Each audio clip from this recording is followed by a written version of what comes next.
Hello and welcome to a new video. In today's video, we're going to take a look at Corviknight again. As promised before, I want to take a look at this Pokemon again here with Payback this time around in the Open Great League. I did not really like this Pokemon in the beginning in terms of the first video that I did here today, but I kind of want to give it another try because I feel like it's a little bit, not really telling too much when you only have friendly battles with this Pokemon. And so here we're going to be the first channel on YouTube to actually showcase this Pokemon in Open Great League battles. This is going to be very, very cool. No friendlies, no nothing. It's just going to be the normal Go Battle League here, and we will see already here today how strong this Pokemon is. I have to say, compared to what I saw in the friendly battles, it basically feels like a complete different Pokemon. Here I make a mistake, by the way, for not going for the hard-hitting move. I should went ahead and went for the Iron Head. I wanted to try to go for the Payback to hit them for super effective damage, but that was a mistake. But it's completely day and night basically compared to the video earlier on where I was not happy with it at all. Today, this video completely gonna show a different side. I do think Payback is the way to go for this Pokemon. I have to say that I am honest with that one. I do think Payback and Iron Head is actually the way to go. Also, I wanted to showcase the Pokemon that the opponent has here right now. If you have one and you want to send me some battles with it, feel free to do so. I hatched 12 kilometer X or something like this for this Pokemon. Didn't get a single one. So, yeah, if you're wondering why I didn't showcase this Pokemon yet, I didn't get it. I just never got it yet. So, hopefully I'm going to be able to get this one eventually through X. Otherwise, would really appreciate if someone could send me some gameplay. But first battle here is going to be a victory against the Grafai? I don't know. But that's going to be great, and we're going to take a look at the next opponent. And you're going to see today so many nice battles, honestly. Horrible lead for us, so that's not going to be great. We're going to swap out straight away, and in comes the Dunsparce. And we can go ahead and, let the move go through. We'll see on how this Pokemon is going to perform here. Rock Slide coming through, barely does any damage. We can easily take 2 Rock Slides here. That's going to be great information already. Iron Head is coming through. Kind of similar damage, but we're gonna put them below half health a little bit earlier, which gives me a little bit of hope as well here, as another Rock Slide is going to hit us, and we can go for a Payback, which I think does a bit more damage compared to the Iron Head. Payback is a solid move, while Iron Head is pretty mediocre, and as you're gonna see here, all of a sudden we're going to be able to farm them down. I'm gonna check real quick on the side here as well, on how the difference is between Payback and Iron Head against Dunsparce. But we're going to get out the Gastron, get some damage on this Pokemon, and now it's down to Gastron against the Pokemon where we can resist all the hits from the opponent, which is just amazing. Generally speaking, yes, Payback does more damage and does more damage per energy as well. Payback does 68 damage against Dunsparce, while Iron Head does 52, with Iron Head being 1.04 damage per energy, while the Payback is 1.13 damage per energy. Well, what this means is it's just slightly better. Like, Payback is the better move to go for in neutral scenarios, which is a very nice knowledge, especially after I played with this team. I should have maybe looked it up before. But that's really good to know. Like, Payback is just a stronger hit there. Compared to the Sky Attack, it is doing more damage as well. Sky Attack needs 5 less energy, and is still, like, Sky Attack is just a tiny bit better in terms of damage per energy. But because Sky Attack got nerfed so many times, actually it is just, in my opinion, clearly better to run Payback on this Pokemon. I feel like there is no drawback. There's literally no drawback. Yes, you have Sky Attack, but Sky Attack, even with a stab, and while it's 5 less energy compared to Payback, it is not gonna do a difference. So in neutral scenarios, Payback is just, in my opinion, the best coverage move for this Pokemon. And I do think that is really nice to know. Anyway, we can move on to the next opponent here. So, again, I feel like I just misplayed this last time around. I feel like I didn't have the right moveset. This is the moveset that you want. Iron Head plus Payback. Gives you the cheapest move on that Corviknight, which is really important, but also going to allow you to still have a hard-hitting charge move there as well. That's going to be able to allow you to hit especially a lot of the current meta for super effective damage. There are so many Corsola.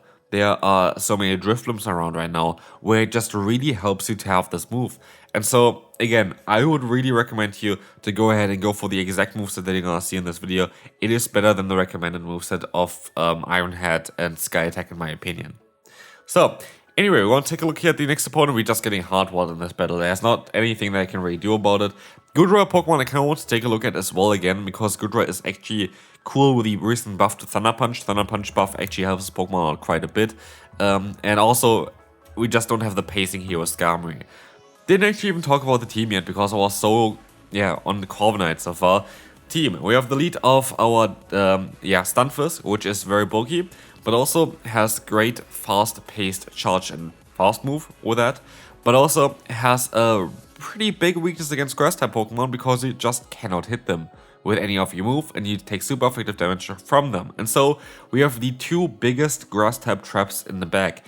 Then we're going to have our Say-Stop though, which is going to be the Corviknight, having also part ground-type coverage with a fast move while being able to beat the Pokemon it really doesn't want to face. One more reason, by the way, why I ran for Stunfisk instead of, for example, a Mudboy in the lead is Feraligatr. Feraligatr, you can guarantee win with the Stunfisk in a neutral scenario because you're going to be able to go for the Mud Bomb spam, which is enough with the recent buff on the Thunder Shock, plus of course Feraligatr being Shadow most of the time. So there is literally no drawback of going for the Stunfisk there, even though on paper it maybe doesn't make the most amount of sense defensively. Offensively it makes sense because it's still going to be able to beat electric and fire type Pokemon. You just don't resist both of the types, which for example Mudboys would be doing. That's the reason why Mudboys are so great with Skarmory and also Corviknight of course. Mudboys weak to only grass type moves, double weak to them. Corviknight and the Skarmory only weak to electric and fire type moves, which both Mudboys are going to be able to resist. So while you don't have the perfect defensive typing here in the Stunfisk, you're going to have a lot of value based on the meta currently, where you're going to be able to just destroy something like the Feraligatr, which in my opinion is way more optimal and way more important compared to being able to have a better defensive typing and resist fire type hits. Yes, we don't have a fire type resist in this team, and it is what it is. Like, there are a few fire types Pokemon around, but we have still with our lead here the Stunfisk, one of the best answers to fire types offensively, because you either have Typhlosion or you have Talonflame. And Talonflame is a fire type that's usually not weak to ground type moves, but with the part electric typing, you cover with this weakness as well, basically. And so, yeah, I do think this team is actually really, really good.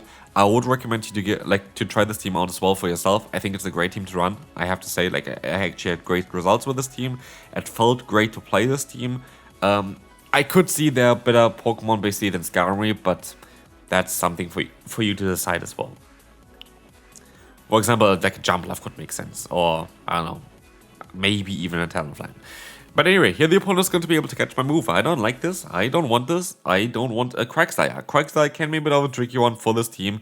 But we have Corviknight, and Corviknight is going to do neutral fast move damage, plus having access to the move of Payback, allowing you to do some neutral charge move damage as well. And as we learned before already, Payback and Sky Attack basically does the exact same amount of damage.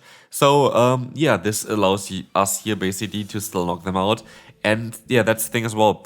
I felt like with Sky Attack and Iron Head, you had two moves that are just not good. Like, they're just not good. Like, that's all that we can tell about them as well. Like, neither of them are great moves. But Payback itself is actually a very solid charge move. Very, very solid. I think it's like an Outrage clone or something like this. So, like, it does do solid amount of damage on its own. It does not stab, which, of course, Iron Head and Sky Attack going to have as, like, benefits from it. But it's still so nice as coverage move. And also, especially if you use it as a Say-Stop, it's just going to allow you to cover for more Pokemon than you would do otherwise. Here we see, for example, first set, we already got a 4-1 with this team, which was really nice. We climb up a little bit higher again, and we can move on to the next opponent. Rennie in the lead. Horrible lead for us. We have to swap out straight away. We're going to get out the Drapion, and this is actually a matchup that I might be able to win because I have a fast move that's super effective. I have Iron Head still against the opponent, which is neutral, and they get the defense drop straight away, which can be a bit tricky. But yeah, I really feel like Corviknight shines more as a Say-Stop with the moves that they currently have here, with all of the coverage, compared to me trying to use it in the lead before. I actually saw a few people running Corviknight as well. I don't know if all of this is in there. I had to cut out a bit of gameplay just to put it a little bit shorter, because it's also quite late for me all the time when I have those videos here, as they're going to hardwall the opponent after they hardwalled us. But now we're going to take a look at the next opponent having Superior here, and this is a good thing as well. We will see here already I was able to farm up a lot of energy on my lead, and this energy might come in clutch. And guess what is coming in next? It's going to be the Corviknight against us, where you can hit them with a Payback. And all of a sudden, we're going to be in such a good spot because we can force shields, and that is very nice. And you know what's also very nice? I went for the Nightshade here. And this is going to allow us to go for an Iron Head, get the shield, And because they don't really want to lose alignment there, because they know that the Superior completely hardwards my lead, they very likely will use another shield against the next Ironhead, and they will. While they had a ton of energy on their Corsola, they're going to lose it all immediately against our Stunfisk with the Mud Bomb, and so now it's down to Annihilate and a Grass-type Pokemon to beat a Flying-type Pokemon. What a day. That is game over. We can use a shield against the Rage Fist, which is the hardest hitting move we ever have to shield here, and that is game. Like, there's nothing the opponent can do there. And again, we lost Lostheart. We were able to come back because of Corviknight. And so I kind of went from being a Corviknight doubter to a Corviknight, I don't know, user here at this point. The thing is, as well, what I have to say is here, we're going to see the Annihilate against us. Annihilate is gonna be a bit of a trickier one because we don't have flying type pressure really with any of our Pokemon. Yes, we have Sky Attack on our Skarmory, but like, how long does it take to get there? It takes way too long, like literally way too long. So what we see here as well, the opponent, I know them, Corn 6, I think the player with the most amount of regional wins in Europe. So yeah, shout out to you. Very good player, very nice person as well.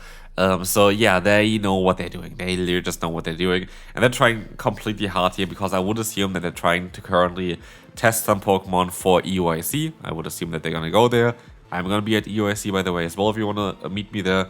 But yeah, they're playing basically the best Pokemon. They were able to fully farm me down there with a Dugong, which was quite unfortunate because I really would have liked to have damage against me. And only like a catch could have really helped me here, which didn't work out. The opponent is like, I think a 3-time regional winner or something like this. They know what they're doing. I'm not at the level. I am honest with myself. I'm not at the level as like Corn 6 would be, or yeah, like the top tier player currently, because I just don't really have the time to play. And I haven't played even like the game in like 3 days or something. I just don't really have the time to do like those test tournaments. But I kind of want to maybe see if I can get a few of them in before London. That being said, I'm still, of course, a Legend player, like literally hit Legend in every single season, like I know what I'm doing as well, but like there's a lot of nuances basically that is coming in if you want to really win like regionals. Like you cannot just turn up and be like, yeah, I'm gonna win this now without any practice anymore. Like it's so competitive at this point that people are just so into it that you really need to play your perfect best all the time. And shout out to my brother at this point as well. He hit the second place on the last regional in Birmingham. So shout out to Swilus. He's playing like, for example, practice tournaments all of the time, and he is way more invested into the play Pokemon side than I am. I would like to do a little bit more play Pokemon things, but just with my life currently, it's a bit too busy for me to actually travel around a lot, and so it's kind of impossible. So. But yeah, for everyone who can travel, I would really recommend you to try out those tournaments if you're really interested in PvP. If you're wondering, oh, is it worth it for me? Give it a try. Give it a try. I really enjoy the tournaments as well. The atmosphere is nice. A lot of nice people are there. So especially if you have now maybe a good Corviknight that you got for this event. By the way, Corviknight you can currently get through Go Battle League rewards, and Go Battle League rewards are not capped. So you like in terms of the IVs. So you're going to be able to get quite a lot of them, and you have 20 sets currently for like the next 5 days each day. So you can actually farm them up with good IVs through Go Battle League rewards. I got like one of them already as well. So they're good. Like that's a good idea, at least from Niantic. But yeah, if you want to use them in like regionals, I would really recommend you to join a regional.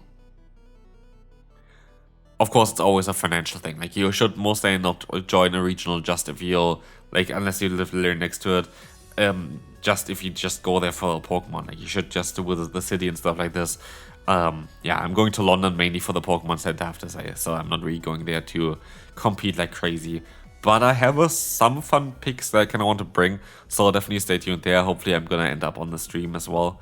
I actually like playing on stream. I feel like I have more wins on stream than I have like losses or anything like this. So like I'm actually kind of okay under pressure with it. So I would actually like to see, yeah, maybe if I can go back onto the stream as well for London would be kind of cool. But anyway, we're going to see here Stunfisk against the opponent's Corviknight. As said before, we encountered some Corviknights as well. We're going to have a Diggersby coming back in here. I just want to get damage onto them. That's my idea. The idea here is also just to try to put them into range where Steel Wing down would be a possible option for winning this battle. But it's going to be a bit of a tough one because what we're going to see here, Mud Bomb is coming through. We're going to try our best to go for another one. We have to use a shield here. It's a bit of an awkward one. We will see the Scorching Sun coming in, we have our own Mud Bomb coming in as well, and they catch the move on the Drapion. Well played there. And to be fair, I make a bit of a mistake. What mistake do I make? I stop out of here. I should have not done this. I should have mostly stayed in with my Stunfisk, try to force them to go for Scorching Sand, force them maybe to let another Mud Bomb go through. Because we're debuffed as well, like it doesn't really matter for them if that goes through or not, but we needed to get the opponent to a range where I could be able to just knock them out with the Steel Ring of Skarmory, and I am not in that range right now, and I'm also going to give up on the Skarmory because I know that I'm not going to be able to farm them down. So my only play now is to hope that Stunfisk is going to be good enough, but the only way that this is the case is if I can catch a move on Corviknight, which is not the case here. But yeah, sadly I'm going to lose the final battle here, but that's fine. Honestly, this team was really nice. Corviknight was really good. This really showcased on how strong Corviknight can be. Hopefully you enjoyed this one. Please leave a like on the video if you can. It's free, and yeah, it supports the channel, and I will see you then. Bye bye.